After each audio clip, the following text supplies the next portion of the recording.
trying to get out here, take pictures, besides the media, of course. We did see one guy a little bit earlier just taking a leisurely stroll up and down the lakefront. He was on top of the levee and looked like he wasn't having any trouble at all. You're always going to have those folks who want to get out and be right in the middle of a hurricane. John? There is that sort of natural curiosity. Kim, thank you for mentioning that this is to be expected. I'm going to ask you to sort of re-emphasize that for the benefit of any, excuse me, for the benefit of anybody who is seeing these images. Sometimes the images on television trump what we say. So show us, if you would, if you can hear me. We've got the lake. You are part of that first line of defense, and then you are outside the levee wall. I think it'd be good to get some perspective on where the levee is to re-emphasize the point that this is not that unusual. Absolutely, absolutely, John. You know, we have the seawall, which is right along where you see those benches. The seawall is, and I don't know how many steps the seawall, I want to say maybe 8 or 10 steps down. So the lake starts at the bottom of that seawall, and then there are a couple of hundred yards between the seawall and the levee system. So anytime a storm approaches, anytime you have water getting kicked up in the Gulf of Mexico and into Lake Pontchartrain, this is always going to flood. And unfortunately, you know, over the years, the levee district has tried to make the lakefront beautiful, a place where people want to come and hang out and picnic, and you can see shelters up and down Lakeshore Drive. But this is an area that's always going to flood anytime a big storm threatens. And like I said, we've seen this in tropical storms over the years. We've seen Hurricane George, which so many people evacuated for and didn't do a whole lot of damage in the city. The lakefront, the Lakeshore West End was destroyed. West End is no longer what we once knew it to be. So this is outside of the levee protection system.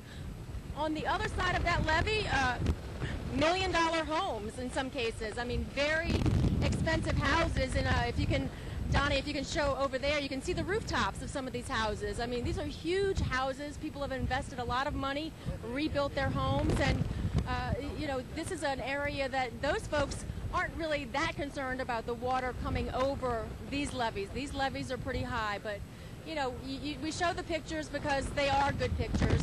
We show the waves crashing because it shows you how powerful the water is in any of these storms that come into New Orleans. But again, this is the first line of defense, and I know these folks over here along Lakeshore Drive are saying, thank goodness for those levees, and we'll just have to see how some of these things along Lakeshore Drive actually hold up. Like I mentioned, a lot of the shelters have been rebuilt or still in the process of being rebuilt post-Katrina.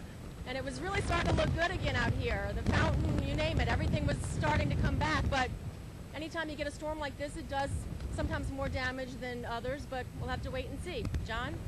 All right, Kim, thanks very much. Let's go to Bob Breck because I want to talk more about what is more than just a pretty picture, and that is where this water along the Industrial Canal is coming from. And I think Bob can give us maybe a radar image with the telestrator that would help to let people understand what's going on, or however you'd like to do it. Well, first off, before we do anything, let me give you a lesson in geography.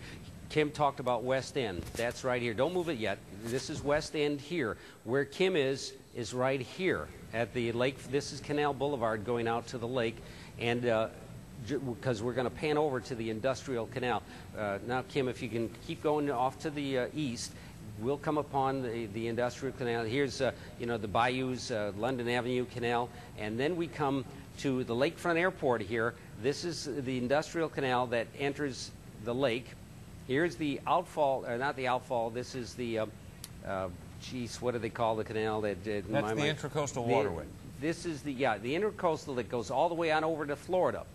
Thank you, John. Sometimes the mind just, you know, at this stage in life, you can't think what you had for breakfast and you can't remember what things are.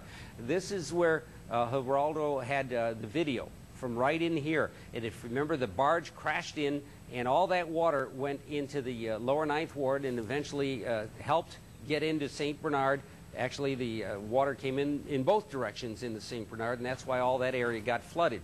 So what my question was earlier is the locks are right here where they kind of let the barges and whatnot go back into the Mississippi. So why can't they, and what we'll do here is kind of move this up so we can see it a little bit better. My question would be to the Corps, because I guess it would have to be directed to them or whoever. I don't know who operates the locks, but why can't you open these locks so all this water that's in the industrial canal that's coming in from the Mr. Go into the intercoastal, and it's coming in from the lake like so, why can't they just open the locks to let that water drain out into the Mississippi? Now, there may be a very logical reason why they can't do that, but that would be my question now. Now, you want to say, when is this water going to, say, start to leave us? And let's see here if I can, oh my goodness, Chris, help me out here. Why is the mouse locked up so I can get onto the other Viper right above it? And if you can get me to the, there we go. Here's why we can't get this water to go down right now. Now, we have the storm center that's coming over on land now. It's on land over the Homa Terrebonne area, and that should get it to weaken.